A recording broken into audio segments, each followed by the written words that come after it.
We live half the year in beautiful Naples, Florida, in the greatest country in the world. And I make many of my neighbors seethe with jealousy. I'm going to be sharing that story with you today. Michael McLean, brassballsvideos.com. I'm an ex-professional hockey coach, ex-amateur championship hockey coach, turned 8-figure entrepreneur.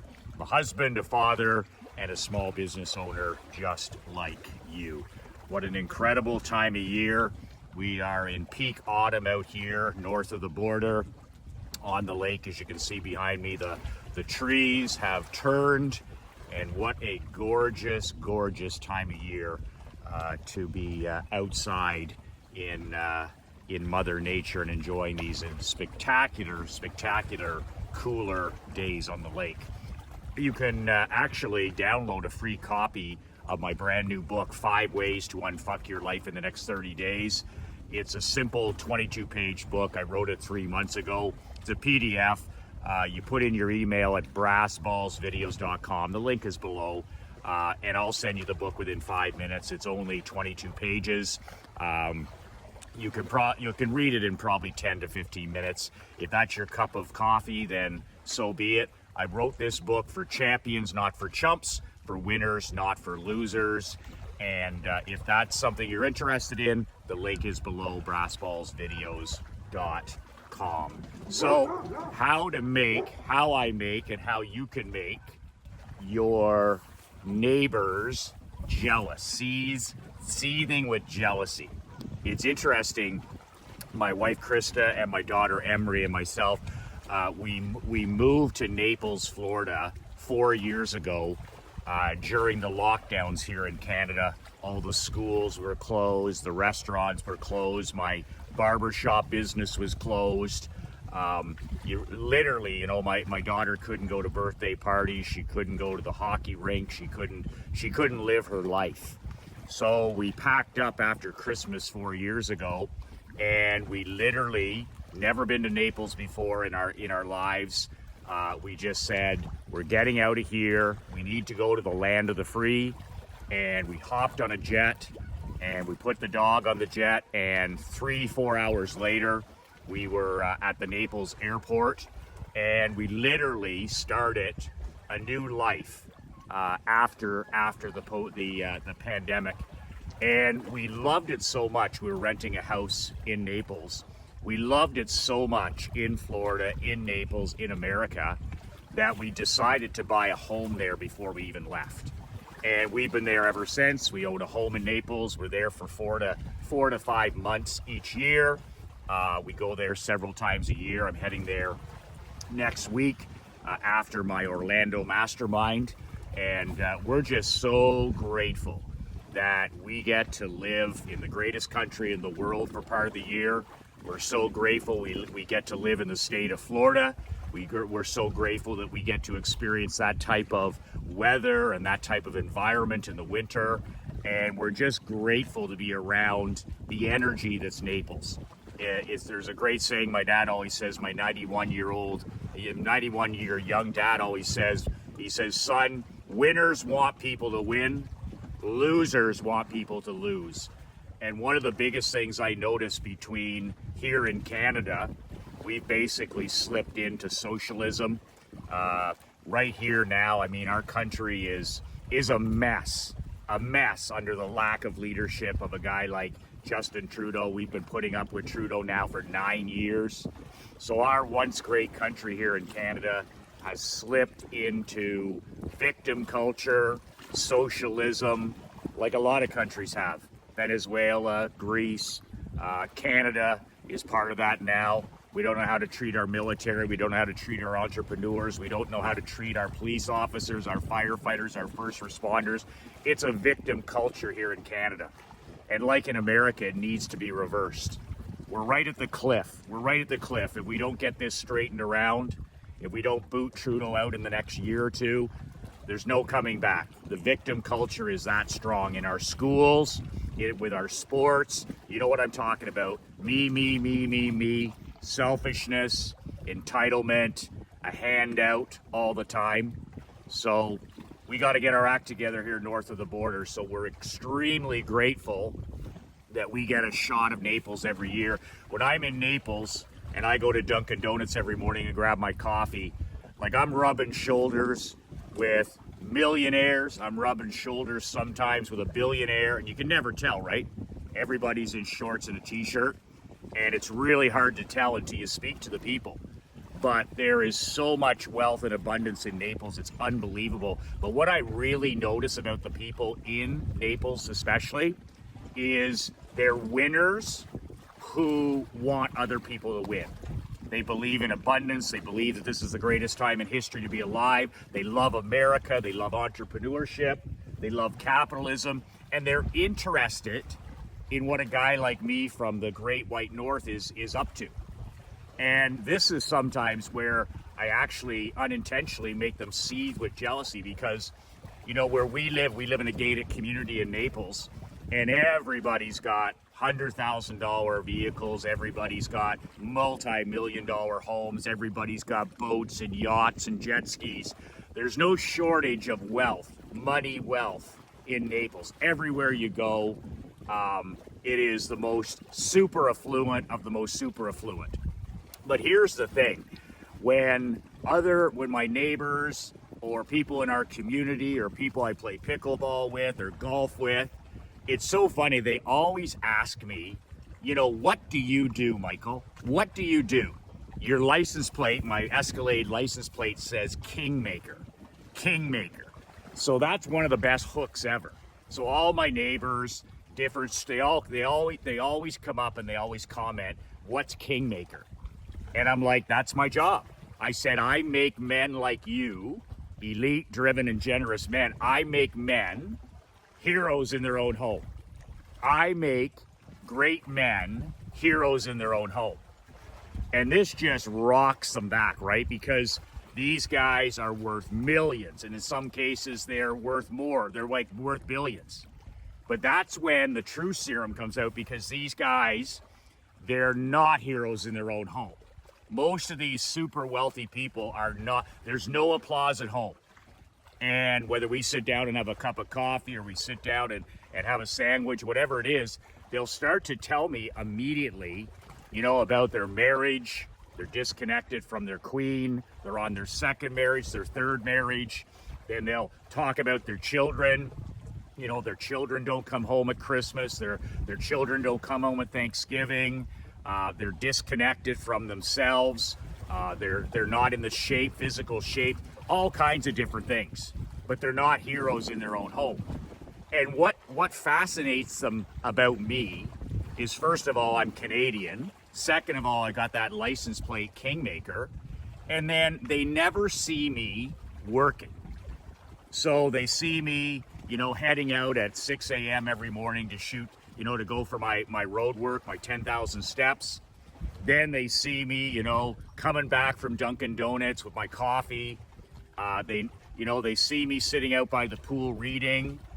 They see me, you know, with my laptop up at the pickleball courts or at the pool or by the hot tub. They see me in the gym every day at the clubhouse. But they never, ever really see me going to work. They also see me always driving my daughter to school or to her homeschooling, driving her to the equestrian barn, dating my wife. Like, I'm always coming and going. And they're fascinated because these people have they have money freedom, they have wealth, they have financial freedom, they have more money than they can ever spend, but they don't have any time freedom. And I just think of all the neighbors that we have in Naples, all the amazing people that we have the privilege of being around. The one thing that most of them, not all of them, but the one thing that most of them don't have, and they're so fascinated by it, is they don't have time freedom. And you may or may not be the same. Like, making money is not difficult if you trade your life for it. That's what my dad has always said. He said, you know, it's how you make your money that matters. Anybody can work 80 hours a week, 70 hours a week, and literally trade your health, trade your family, trade your marriage, trade your mental health. That's not winning, that's losing. And my dad says that people like that have money because they don't have any life to spend it. So he keeps emphasizing about it's how you make your money. And the eventual job with wealth is to become time wealthy. In other words, you live life and you do business on your own terms. When guys ask me, they're like, what do you mean you help guys become a hero in their own home? I tell them, I say, listen, success to me, and it's different for every man, but success for me isn't a dollar amount. It's not sales. It's not what car you drive. It's not even where you live. Success for me, as a husband, as a father, as a community guy, as a coach, success for me is applause at home. If I'm showing up every day as the best version of myself, and I'm getting applause at home from my queen, from my daughter, if I'm setting the right standards, I'm setting the right example, that's winning for me. Applause at home. And to me, that's every day I got to get up and be a hero in my own home. You know, walking, going to the gym, not drinking alcohol, not participating in anti-social media, politics. I need to be a high-frequency leader in my family. I need to show up as a high-frequency person. I need to be the source of what I seek. If I want happiness in my life, if I want joy in my life, if I want wealth in my life, if I want freedom in my life, I need to be the source of what I seek. I need to give more. I mean to serve more. I mean to live my purpose. I need to get in better shape. I need to eat clean. And then, you know, more is caught than taught. But this is all part of becoming a hero in your own home. You get up in the morning, you splash some cold water on your face, you brush your teeth, you say your prayer, and then you look in the glass and you say, today I'm going to be a hero in my own home.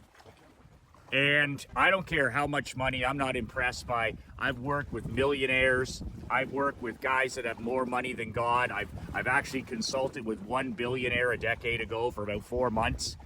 But I'm going to tell you right now, 99% of the super rich, they don't have time freedom.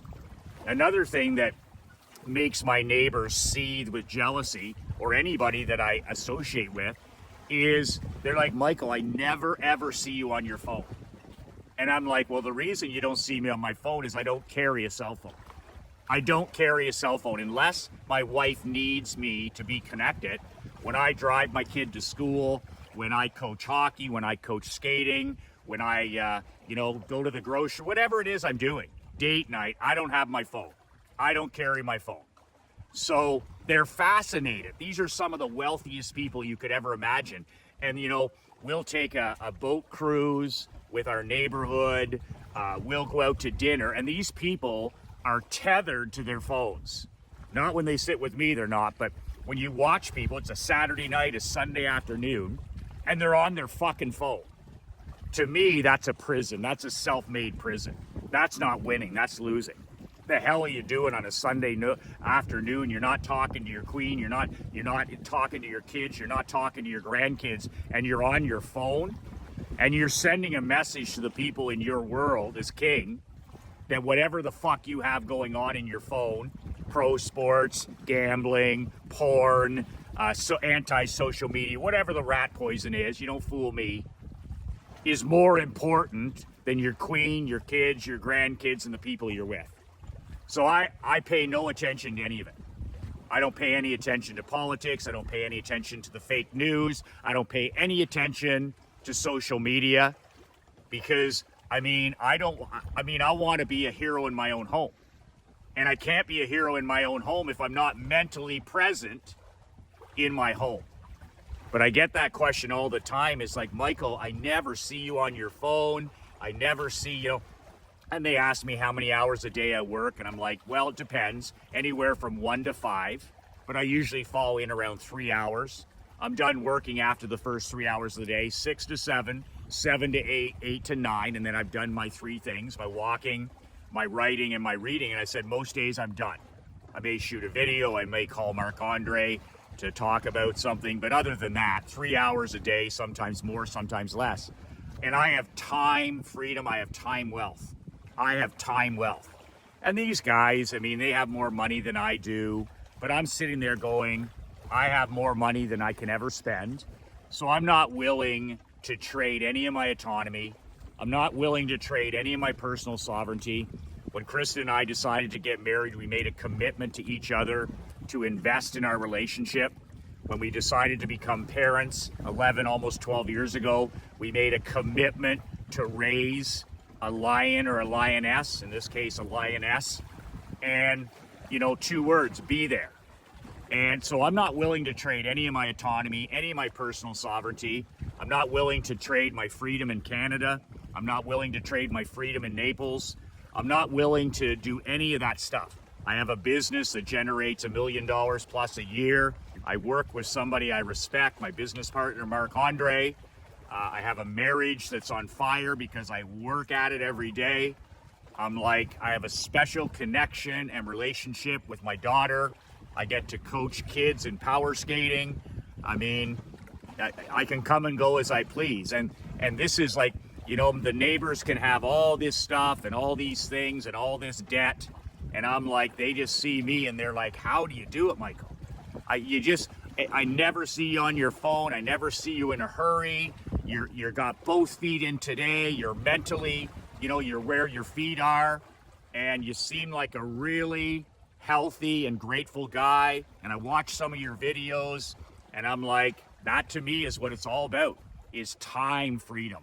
Time to be with your family, time to go to the gym, time to eat the right foods, time to think. I sit on the end of that dock every day for an hour, just with myself, and I think, and I plan, and I do a brain dump, and I solve problems. That's personal sovereignty to me. Living life and doing business on your own terms.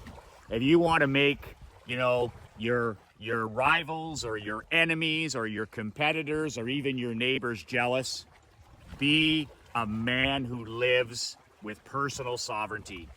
Be a man who lives life and does business on his own terms. I've lived in many places where we used to live in a really nice neighborhood here in Canada.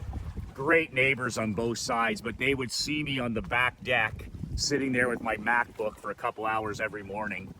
And they'd get in their car at like 7 a.m., 6 a.m., whatever it was. And every day, 5 days a week, they'd get in that car and they'd drive an hour into the city. And then they'd come back that night, like 10, 12 hours later, and they'd pull in the driveway and they're mentally beat, right? Emotionally beat, spiritually beat. And they'd see me sitting on the back deck, reading the newspaper, enjoying a drink with my wife, whatever it was. And they would just shake their head. They're like, I don't know how you do it. And I'm like, personal sovereignty. And I had those neighbors come over and say, what do you do? And I'm like, I teach men how to be heroes in their own home. I teach them that success is applause at home. If you can have that in your life, you know, I always used to say, my daughter thinks I can fly. That's the response I want. You know, I'm coaching her, I'm teaching her, I'm spending time with her. I'm raising a lioness, and I couldn't do that if I didn't have time freedom. I couldn't do any of that. I wouldn't be married if I didn't have time freedom. I wouldn't be living in Naples half the year if I didn't have time freedom. I wouldn't be shooting this video talking to you if I didn't have time freedom. I wouldn't live on the lake in Canada if we didn't have time freedom. So that is what my neighbors, my critics, my doubters, they're all fascinated. What do you do, Michael, that allows you to literally put family first, literally, you know, live life and do business on your own terms? And I tell them, it took me 22 years to get my act together. This didn't happen overnight, but every time I started saying no more. 22 years ago, vitamin N. I introduced vitamin N to my life.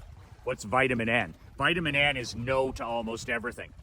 Michael, would you you interested in investing in this company? I'd love to, but no. That means that I wouldn't be able to drive my daughter to school, so no. Michael, would you like to travel to Dallas and speak at this marketing conference? That sounds great, but no. That'd be 3 days away from my queen and my kids, so no. Thank you, but no. Michael, would you like to invest in this real estate prop? Thank you, sounds great, but no. No means when you say yes to something in your life, whatever it is, you people pleasers, When you say yes, it means you say no to something more important. I've never forgot that. I'm just all day, every day, thank you, no, thank you, no, thank you, no. I want to work my 3 hours a day. I want to drive my daughter to school. I want to be there. I want to work at home. I want to sit on the boat. I want to be able to fly to Naples. I want to be able to spend my summers in Canada. I want to be a free man. I cannot have autonomy and personal sovereignty unless every single day it's just thank you, no, thank you, no, thank you, no. And that's how you, over time, eventually live life and do business on your own terms. And that, my friend, is how I make my neighbors, my critics, my doubters, all seethe with jealousy. Life is a gift. Life is a gift. This is the greatest time in history to be alive, 2024. Remember, we are awash in wealth, abundance, and opportunity. And the best is yet to come. Okay, stop listening to the news and the politics and the anti-social media. Never been a greater time to be alive. Never been a greater time to be a husband, a father, a grandfather, or an entrepreneur. Make sure every day you get up, it's all about becoming the best version of the man in the glass. Run your own race, and 2 words that changed my life, and 2 words that can change yours. Be relentless.